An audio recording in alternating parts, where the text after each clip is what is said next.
Going back to our box method of multiplication, this method is essentially our length times width equals area model.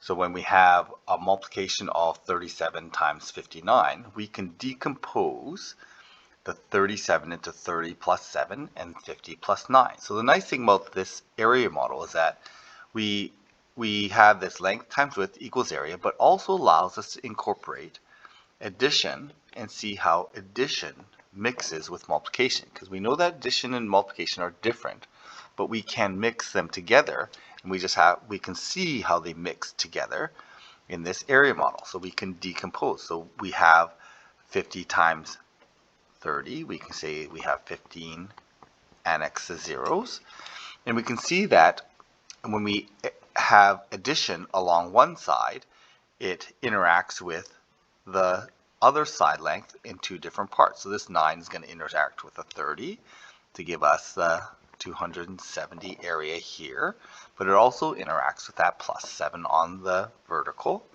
and gives us 63 here. And then the 50 times 7 is going to be 350 here. And so we can see that very clearly how as we add on length, it changes how we look at the area pieces here. And this is important to understand because this allows us then to understand the algebraic properties of multiplication with addition.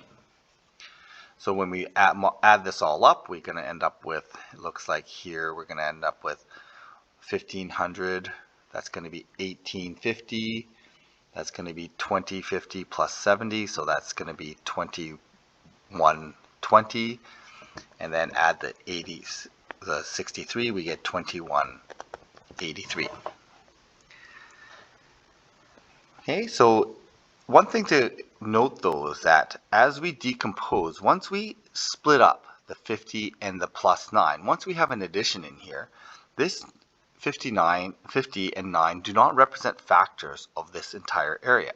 They could represent factors of the individual rectangles in here, so the 9 could be a factor of 270, but the 9 no longer is a factor of this entire area. So it's important to understand that the factors only represent multiplication, whereas addition has to be represented slightly different. So we have to be careful in that once we have plus, that this plus 9 and plus 50 do not represent factors of the entire area anymore. These are not multiples of this entire area or multiples or divisors of 2183. 50 and 9 do not represent divisors of 2183, nor do 30 itself or 7 itself represent divisors of 2183.